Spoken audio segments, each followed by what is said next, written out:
하나님께서 기뻐 받으신 줄 압니다. 오늘 5월 첫 주일, 저희가 이제 가정의 달로 지키는 그런 5월의 첫 주일을 저희가 맞았습니다. 가정에 대한 그런 말씀을 여러분에게 전하고자 합니다. 하나님께서 남자와 여자를 만드시고 가정을 이루게 하셔서 한 몸이 되게 하셨다. 그래서 이 가정이라고 하는 것은 하나님의 아주 중요한 섭리 가운데 하나고, 또 이 가정을 통해서 하나님의 뜻을 우리가 이 땅에서 잘 이루어 가야 되겠다 하는 거예요. 가정 생활이 축복받지 못하고 행복하지 못하면 사실은 그리스도인의 그 온전한 모습을 보이지 않는 거지요. 가정이 행복해야 됩니다. 저희 교회도 세 가지의 비전이 있죠. 축복의 근원, 그 다음에 섬기는 공동체, 그 다음에 행복한 가정. 그래서 행복한 가정을 꼭 우리가 이룰 수 있어야 되겠다 하는 거예요. 여러분 행복하십니까? 가정이 행복하세요? 목사님, 나는 가정이 행복하지 못해요. 지금 마음속으로 그렇게 말하시는 분이 있다면 정말 여러분이 행복한 그런 마음을 가질 수 있는 그런 환경을 하나님께서 허락해 주시기를 기도해야 됩니다. 옛날에는 인간 수명이 짧아서 부부간 갈등이 그렇게 큰 사회 문제가 되질 않았어요. 그냥 묻혀버릴 때가 많이 있었습니다. 근데 요즘은 평균 수명이 지금 전부 다 80, 한 2, 3세가 되잖아요. 수명이 길어지다 보니까 부부로 지내야 하는 시간도 그만큼 늘어난 거죠. 적어도 5, 60년 이상 같이 살아간단 말이죠. 그래서 그만큼 부부의 문제도 좀 깊이 생각하면서 우리 크리스찬의 삶을 살아야 되겠다 하는 거예요. 여러분이 뭐 이런 조크를 들어본지 모르겠어요. 한국의 그 노숙자들이, 남자 노숙자들이 30대에서 뭐 80대 이르기까지 다양한데 연령별로 부인에 의해서 쫓겨난 그런 이유가 있더라. 30대 남자는 아침밥을 차려달라고 하다가 쫓겨났고, 40대 남자는 저녁에 늦게 집에 들어와서 저녁밥 차려달라고 요구하다가 쫓겨났고, 그 다음에 50대는 TV 보던 중에 마음대로 채널 바꾸다가 쫓겨났고, 그 다음에 60대는 부인에게 말대꾸하다가, 또 70대는 부인을 째려보다가 쫓겨나게 됐다. 그리고 80대 노인은 아침에 부인보다 먼저 눈 떴다고 쫓겨났다. 우스갯소리로 뭐 만들어냈지만 우리가 좀 생각해야 봐야 될 거는 있는 거, 생각해 봐야 될 게 좀 있어요. 성경은 하나님께서 사람이 혼자 지내는 것을 좋지 않게 생각하셔서 남자를 돕는 배필로 여자를, 하와를 만들어 주셨죠. 가정을 만들어 주신 것이죠. 그래서 부부는 서로 도우며 살아야 할 그런 책임과 의무가 있습니다. 사람은 사실 누구나 완벽하지 않죠. 허점도 있고 단점도 있고 부족한 그런 모습이 다 있어요. 그 부족함과 단점을 배우자가 메꾸어 주어야 한다 하는 거예요. 그런 관계가 바로 서로 돕는 배필의 관계가 아니겠는가. 부부간에도요, 성격이 서로 달라요. 성장 배경도 다르고 가정 환경도 서로 달라요. 이민 온 그런 이민 연조도 다르고 교육 배경도 다를 수 있습니다. 서로 다른 배경을 가진 사람이 오래 함께 사는 것, 그거 쉬운 일이 아니죠. 그런데 우리 크리스찬들은 기억해야 될 것은 하나님께서 짝지어준 부부다 하는 거예요.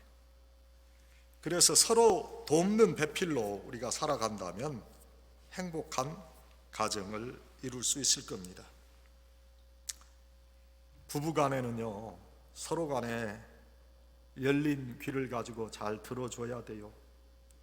대화할 때는 서로 눈을 바라보면서 들어주어야 그게 부부간의 기본 자세가 돼 있는 거지요.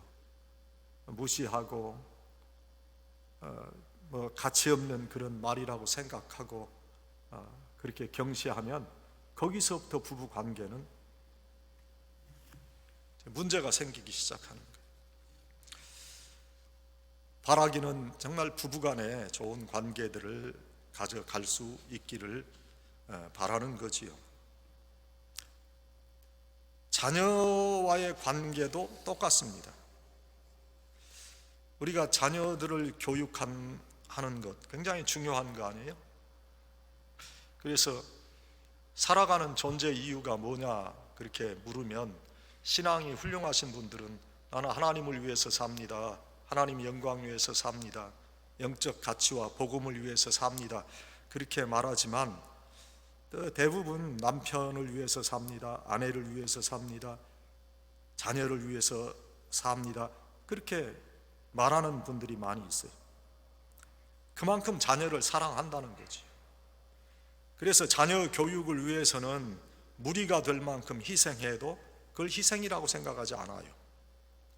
오히려 더 많은 것을 주지 못해서 안타까워한다 하는 거죠. 그런데 정말 자녀를 사랑한다면 그들도 바른 신앙인으로 살아갈 수 있도록 그들을 인도할 수 있어야 합니다. 그래서 자녀가 올바른 믿음의 길에 서도록 사랑의 매도 때릴 수 있어야 돼요. 오늘 말씀에 그런 말씀을 주셨지만 잠언 13장 24절에 더 정확하게 자식을 사랑하는 자는 근실이 징계하느니라 그렇게 말씀하시고 있어요. 먼저 우리가 우리 자녀들을 어떻게 교육해야 될 것인가? 그것은 하나님의 성품에 대한 믿음을 그들에게 교육시켜야 돼요. 우리 인간의 성품 속에, 이 인간의 영혼 속에 투영된 하나님의 성품이 있다는 거예요. 그것을 우리는 생명이라 그렇게 부르기도 하고 생기라 그렇게 부르기도 합니다. 우리 인간은 동물적 기관으로 이루어진 육체를 가지고 있지만 육체의 본능을 따라 살지 않고 본능을 조절하는 하나님의 성품인 신앙의 이성을 가지고 산다. 그래서 이 신앙의 이성을 우리의 자녀들에게 교육할 수 있어야 돼요. 우리 사람에게 투영된 하나님의 성품, 그 성품 생명이라고도 하고 생기라고 하기도 하는 이 귀한 하나님의 귀한 성품을 닮은 우리가 그 성품을 우리 자녀들에게 교육할 수 있어야 돼요. 우리가 동물적 기관을 가지고 있다. 그러나 우리는 그 동물적인 본능에 의해서 살지 않고 이 본능을 조절할 수 있는 신앙의 이성, 하나님의 성품을 따라 사는 사람들인 것을 알려줘야 돼요. 이러한 신앙의 이성으로 육체의 정욕과 본능을 극복하는 사람들, 그러한 사람들, 영적인 인격자로 거듭나는 사람인 것을 가르쳐 주어야 된다. 인간은 인간다워야 되죠. 인간이 동물과 다른 것은 이성의 영역 속에서 사고할 수 있다는 거예요. 그런데 사고의 능력이 고갈되어진 그런 사람들이 우리 주위에 의외로 많습니다. 한마디로 인격 장애자라고 불릴 수밖에 없는 사람들이 자녀를 낳아 기르니까 그 자녀 또한 인격 장애자로 살아갈 수밖에 없어요. 오늘날 뒤틀어진 가족 관계를 회복시키는 것은 인성 교육을 회복하는 거예요. 크리스찬의 인성을 회복하는 거예요. 내가 하나님의 형상을 따라 지음받은 고귀한 인격의 사람인 것과 같이 우리가 관계하는 모든 사람들이 하나님의 형상을 따라 지음받은 소중한 인격체라는 의식을 우리가 가져야 되고, 우리의 자녀들에게 그것을 교육해야 된다. 우리의 아들과 딸을 대하는 것도 마찬가지. 내 속에서 나왔으니 내 것이라고 생각하는 그런 생각부터 바꾸어야 돼. 내 속에서 나왔습니다. 그러나 또 다른 인격체라는 의식을 가져야 돼. 내 소유라 생각하지 말아야 돼. 함부로 대하지 말아야 돼. 함부로 대하는 것은 인격을 무시하는 겁니다. 자녀를 소유물로 대하지 않고 인격체로 대하라고 하는 것이 성경의 가르침이에요. 왜? 자녀는 하나님의 것이기 때문에. 동등한 인격체로서의 관계성을 가질 수 있어야 돼요. 우리의 자녀들을 올바른 가치관과 인격을 가진 사회 구성원으로 양육시키는 첫 번째 교육 과정은 동등한 인격체로서의 부모와 자녀의 관계성을 가지는 거예요. 동등한 인격체로서의 관계성이 형성되면 인격과 인격이 만나요. 우리 자녀들은 아직 온전한 인성교육이 이루어지지 않아서 인격적으로 미숙할 수는 있어요. 그러나 온전한 인격체로서의 자기 정체성은 온전한 인성교육을 이루는 기본이 된다. 자신이 한 인격체로서 존중되고 있다는 그런 의식이 아주 중요해요. 부모가 자녀를 가르치는 과정에서 매를 들어야 되는 경우가 있어요. 때로 성숙하지 못한 인격의 부모가 자녀를 교육한다고 매를 들고 교육하는 과정에서 자신의 감정을 담아 학대하는 경우가 있어요. 자녀를 사랑하는 마음과 자신의 절제되지 못한 감정을 구별한다고 하는 것이 얼마나 중요한지 몰라요. 자녀에게 감정을 가지고 학대하는 수준에까지 양심의 가책을 느끼며 매를 대는 것은, 매를 대는 부모도 매를 맞는 자녀도 올바른 도리를 깨닫기보다는 죄책감과 상처를 가지기 쉬운 거예요. 그래서 자녀에게 대한 사랑의 마음과 인격체로서의 인식을 먼저 가져야 되는 것이 바로 자녀들의 인성교육에 아주 중요한 것이다. 성경 말씀 오늘 저희가 읽었습니다. 자녀들에게 매를 대해서 교육하는 것을 허용하고 있습니다. 초다를 참아 못하는 자는 그 자식을 미워함이라. 자식을 사랑하는 자는 근실히 징계하느니라. 그러나 이것이 신체적인 아픔이 동반되는 매질이든지 아니면 정신적인 아픔을 느끼는 매질이든지 간에 사랑의 마음으로 잘못된 것을 교정한다는 그런 마음으로 행해졌다면 그것은 우리 자녀들의 인성교육에 유익한 것이죠. 우리들이 자녀들을 대하는 것도 마찬가지예요. 저는 사람은 누구나 공평하게 하나님의 형상을 따라 창조됐다고 믿어요. 그래서 한 분야의 우수한 사람이 다른 분야에서 꼭 우수한 것 같지는 않아요. 우리 아이들이 학업에 있어 우수한 성적 내지 못한다고 그들의 전반적인 인생에서 꼭 뒤떨어진 것은 아니다 하는 거예요. 행복은 성적순이 아니다라는 말을 여러분 들어보셨죠? 우리 자녀들이 어느 일이든지 최선을 다하고 그리고 그 결과에 순복할 수 있다면 이미 훌륭한 사회인의 자격을 갖게 되는 인성교육이 이루어진 것이에요. 여러분의 기대치와 다르게 우리의 자녀들이 그런 모습을 보인다고 하더라도 그들을 사랑하고 인격적인 대상으로 양육하면 멀지 않은 장래에 여러분의 자녀들이 탁월한 그런 인성을 가지고 하나님께서 원하시는 그런 인격자로 모습을 보여주게 될 거예요. 가장 중요한 것은 하나님의 성품을 닮아서 우리가 창조되었다고 하는 그 의식을 우리 자녀들에게 교육해야 된다. 그 다음에 우리가 이제 중요한 것은 우선적 가치를 우리 자녀들에게 교육시킬 수 있어야 돼요. 우선적 가치를 선택하는 그 중요성을 설명해 줘야 돼요. 어느 오래전 얘기입니다만은 미국의 뉴욕에서 마이애미로 가는 어느 비행기가 그 마이애미 근처에서 추락한 사건이 있었어요. 착륙을 유도하는 어떤 기어에 불이 들어오지 않아서 거기에 전구를 갈아 끼워야 되는데 이 전구가 빠지지 않아서 조종사, 부조종사가 같이 전구를 갈아 끼우다가 참변을 당했다. 아마 컴퓨터로 다 요즘은 항로가 다 정해져 있어서 이런 일이 요즘은 없겠지만 오래전의 얘기니까 우리가 이렇게 생각을 해보는 거죠.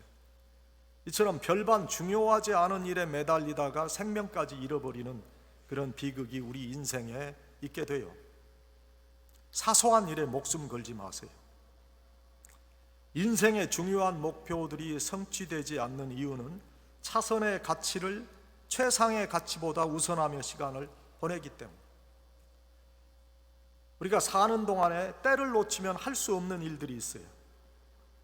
살다 보면 수많은 가치 선택의 상황을 우리가 만나는 때가 있는데 그때마다 올바른 가치를 선택하는 사람이 성공하는 인생을 살 수 있는 거예요. 무엇이 성공이냐? 이런 근원적인 질문에 여러 가지 답을 할 수 있겠지만 가장 보람되고 기쁘고 행복한 일을 하고 내가 이렇게 행복하게 일을 하고 있다고 자신에게 말할 수 있다면 그것이 기독교적인 성공이 아니겠어요? 물론 크리스찬들은 기독교의 가치관 속에 잘 살아가는 것을 성공이라고 정의하죠. 학생들은 공부하는 때를 놓치면 지식을 얻기 어려워요. 요즘에 나이든 60대 이상 되신 분들은 책을 읽으려고 해도 눈에 잘 들어오지도 않고 머리도 아프고 지식을 얻기 어려워요. 결혼도 정년기가 있어요. 결혼하기에 적당한 나이에 결혼해야지 그 때를 놓치게 되면 배우자 만나기가 쉽지 않다. 우리가 일하는 것도 마찬가지죠. 언제까지 일할 수 있는 건강이 우리에게 보장되는 것은 아니지 않습니까? 그래서 때가 되면 은퇴해요. 우리 인생의 단계마다 집중해야 될 우선적 가치가 있고 그 가치를 선택하는 그런 사람이 인생의 행복과 승리를 보장받는 거예요. 우리 자녀들이 우선적인 가치를 선택하도록 교육돼야 돼요. 그들이 아직 성숙한 인생의 단계에 이르기 전에 진실하고 정직한 사람으로 살아갈 수 있도록 올바른 도덕 훈련이 돼야 돼요. 최선의 노력을 다하고 그 다음의 결과에 순응하는 그런 사람으로서 후회가 없는 인생을 살아가는 인생관의 교육, 그게 필요하다. 핵심적인 가치를 등한시하고 마지나란 주변적인 가치에 매달리는 사람은 열매를 거두는 인생을 살 수 없지만 핵심적인 가치의 우선권을 중요하게 생각하고 그 가치를 위해 살아가는 사람은 인생의 커다란 성공의 열매를 거둘 수 있다. 로버트 용재 오닐이라고 하는 그런 한국계 미국인이 있어요. 용재 오닐의 어머니는 한국 전쟁으로 고아가 돼서 미국인에게 입양된 그런 분이에요.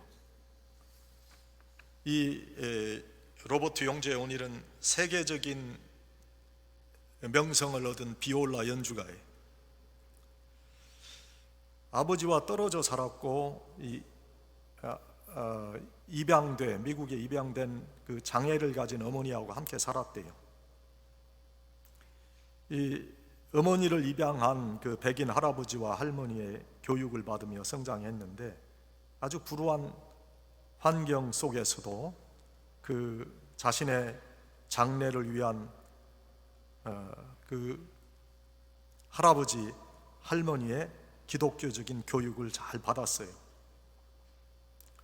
유복한 가정 형편이 아니었지만 손자의 음악 교육을 위해 헌신했던 이 할머니의 수고에 힘입어서 이 로버트 용재 오닐은 세계적인 비올리스트가 되었어요.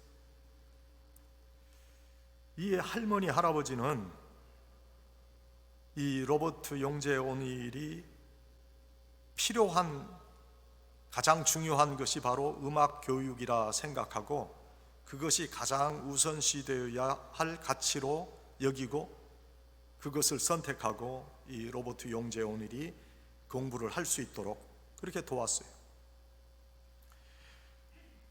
우리가 먼 장래에 우리와 우리 자녀들에게 후회가 있게 되는 그러한 교육을 해서는 안 돼. 왜 내가 그때 그 유익한 시간을 허비했는가? 왜 내가 그때에 우리 자녀들을 올바로 교육하지 못했던가? 왜 올바른 길로 인도하지 못했던가? 하는 후회가 없어요.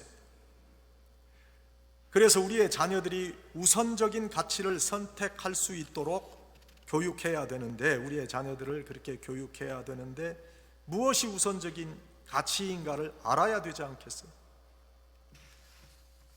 성경은 사람이 떡으로만 살 것이 아니요 하나님의 입으로 나오는 모든 말씀으로 살 것이라 그렇게 우리에게 말씀하세요.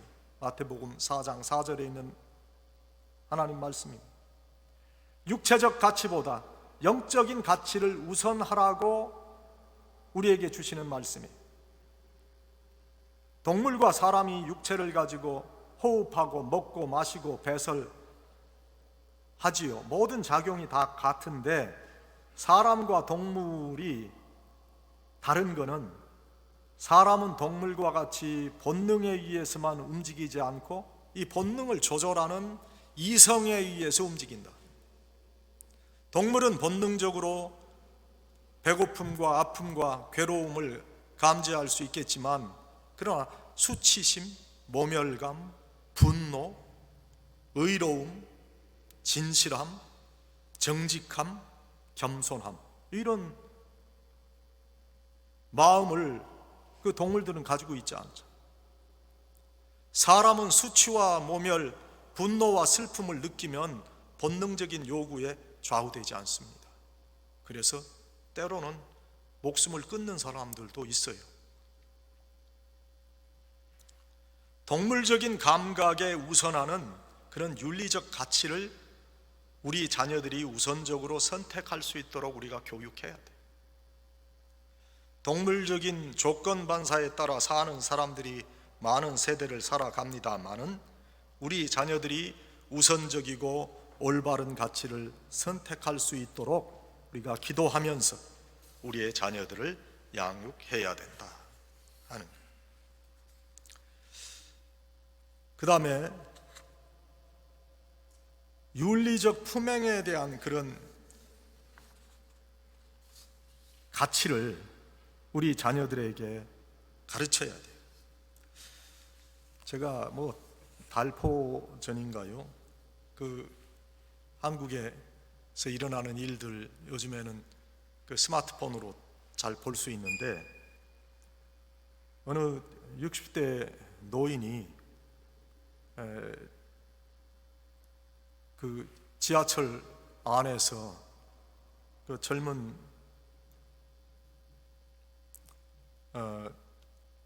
아가씨가 그 지하철 바닥에 침을 뱉고 막 그러니까 뱉지 말라고 그랬어요. 그거 그렇게 하면 안 된다. 그러니까 당신이 뭔데 나한테 이래라 저래라 하느냐. 그것까지도 좋은데요. 이 핸드폰으로 막 노인을 막 때려가지고 노인이 크게 상처를 입고 그래서 거기 주위에 있던 사람들이 이거는 아니다 해서 결국에 구속됐다 그런 뉴스를 제가 잠깐 본 것 같아요. 이 한 세대 전만 해도 감히 상상할 수 없는 그런 일들이 지금 일어납니다. 우리는 순간 반응적인 감정에 좌우되는 그런 시대에 지금 살고 있어요. 존경, 인내, 복종, 겸손, 이런 단어 더 이상 우리 사회에 작용되지 못하는 그런 비정한 사회에 살고 있어요. 우리 자녀들에게 올바른 품행 교육을 우리는 했어야 돼요.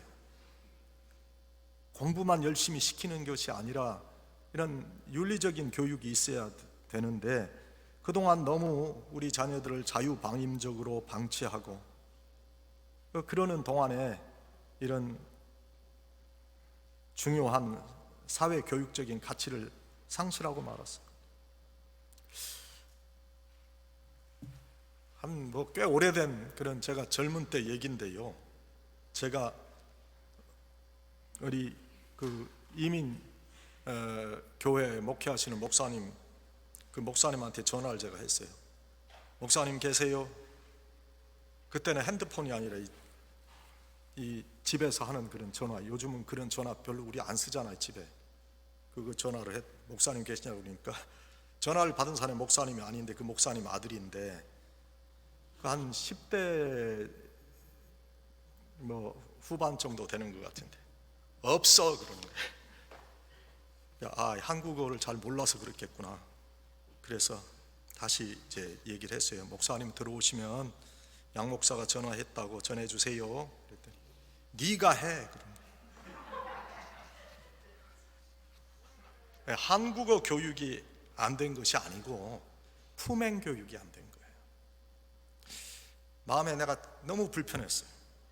이 목사님 아들이 정말 품행 교육이 안 됐구나. 그 마음에 걸렸어요.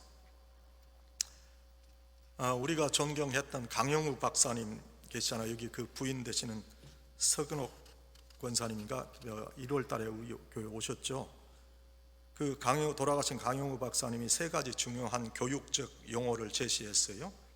최고의 경쟁력이다, C로 시작되는 competence, 그 다음에 최고의 인격 character, 그 다음에 최고의 헌신, C로 시작하는 commitment. 그래서 competence, character, commitment, 이것이 3가지의 중요한 그런 경쟁력이다, 그런 얘기를 하셨어요. 지능이나 적성, 창의력, 기본적 능력은 태어날 때부터 이게 유전적으로 결정되니까 발전시키기가 어렵지만, 인격이나 헌신도 같은 품행의 문제는 학습되어질 수 있기 때문에 이건 무한한 가능성이 있다, 그런 교육자의 견해를 밝힌 적이 있어요. 고린도후서 5장 17절에 보면 누구든지 그리스도 안에 있으면 새로운 피조물이라, 이전 것은 지나갔으니 보라 새 것이 되었도다 하는 그런 말씀이 있어요. 새로운 인격, 향상되고 다듬어진 성숙한 인격애로의 변화가 가능하다는 거예요. 이것이 성경적인 교훈입니다. 우리 한국 사람들이 그동안 우리 자녀들의 세상 물리를 터득하는 교육에는 성공했을지 몰라도 인격적이고 신뢰할 만하며 어느 곳에 내놓아도 떳떳하고 당당한 도덕적 사람을 만드는 데는 우리가 성공했는가 생각해 봐야 돼요. 예수님께서 우리에게 세상의 빛이라 소금이라 말씀하셨어요. 빛과 같이, 소금과 같이 어두움을 밝히고 세상의 부패를 막는 그런 사람들이 되어야 한다는 것이죠. 우리 자녀들이 그들의 일상에서 도덕적이고 건전하며 밝은 모습으로 살도록 우리가 이끌어줘야 돼요. 바른 언어의 교육도 바른 마음에서 이루어지는 거 아니겠어요? 비뚤어진 마음에서 비뚤어진 언어, 그런 품행이 만들어지는 거예요. 남을 배려할 줄 모르는 독선적인 마음, 남을 인정할 줄 모르는 오만한 마음, 자기 자신만을 생각하는 이기적인 생각, 남의 성공이나 순경을 수용할 줄 모르는 비좁은 마음, 남의 실수를 덮어줄 수 없는 매몰차고 비정한 마음, 남의 잘못을 용서하는 데 인색한 마음이 결국 험한 말과 행동을 가져오는 거예요. 자기 중심적 사고를 통해서 이기적 품성의 사람이 되어가는 거예요. 여러분, 우리 자녀들이 아이비리그 대학 들어가지 못해도 아이비리그 대학을 졸업한 사람들에게까지 존경받고 칭찬 듣는 인격과 성품을 갖는 자녀들이 되도록 품행교육에 힘써야 돼요. 우리의 이웃들과 잘 어울리고 그들에게 칭송받는 자녀들이 되도록 해야 돼요. 인격자의 품행이 나타나는 그런 자녀들로 우리의 자녀들을 교육할 수 있어야 돼요. 우리는 병든 사회에서 살고 있지 않습니까? 인격적으로 고장난 사람들을 인권이라는 이름하에 정상적인 사회 구성원으로 인정하는 그런 사회에 지금 우리가 살고 있어요. 곳곳에 총기 사고가 일어나고 있어요. 테러가 자행됩니다. 이 병든 사회를 고치고 다시 새롭게 할 수 있는 것은 우리 크리스찬들이 올바른 품행 교육을 통해서 우리의 자녀들 그리고 우리 자신을 품행 인격자로 만들어가는 거예요. 우리 자신이 변화됨으로 우리의 자녀들의 품행이 변화되어야 돼요. 겉으로 나타나는 그런 위선적인 그런 모습, 그게 아니라 정말로 내 삶에 있어서 하나님께서 원하시는 그런 귀한 품성을 우리가 가져야 된단 말이에요. 우리가 사는 대로 살지 말고 우리가 살라는 대로 살아야 된다, 그렇게 이야기한다고 그러잖아요. 왜냐하면 자기의 삶의 모습이 너무나 엉망이기 때문에. 우리 자녀들에게 그렇게 말하지 말아야 돼요. 우리가 사는 대로 살아라, 그렇게 말할 수 있어야 돼요. 사랑하는 여러분, 우리가 이 올바른 품행 교육에 귀한 모습을 우리 자신이 가질 수 있어야 합니다. 오늘 신앙인들이 어떻게 자녀를 교육해야 되는가 하는 말씀을 저희들이 생각해 봤어요. 하나님의 성품에 대한 그런 교육을 우리가 우리 자녀들에게 행해야 되고, 또 우선적 가치 선택이 무엇인가, 그리고 우선적 가치가 무엇인가 하는 것을 우리 자녀들에게 교육해야 돼요. 그리고 윤리적 품행에 대한 그런 귀한 교육을 감당할 수 있어야 되겠다. 오늘 하나님께서 우리에게 주신 이 귀한 사역, 우리의 자녀들을 올바른 신앙인으로 이끌어가는 것, 하나님께서 우리에게 주신 귀중한 사역입니다. 이 귀한 사역을 잘 감당하시는 그런 성도들이 되시기를 간절히 축원합니다. 아버지 하나님, 오늘 저희들이 가정의 달을 맞고 어린이 주일을 맞아서 크리스찬의 신앙 교육에 대해서 생각해 봤습니다. 하나님께서 원하시는 하나님의 성품을 우리 자녀들에게 잘 이어주고 교육할 수 있게 해주시고, 그리고 우선적 가치가 무엇인가, 영적 가치가 무엇인가 하는 것을 자녀들에게 교육하게 해 주시옵소서. 그리고 윤리적 품행에 대한 그런 믿음을 이어주게 해 주시옵소서. 하나님께서 원하시는 귀한 일들을 잘 감당할 수 있는 저희들이 되게 해 주시옵소서. 예수님의 이름으로 기도하옵나이다. 아멘.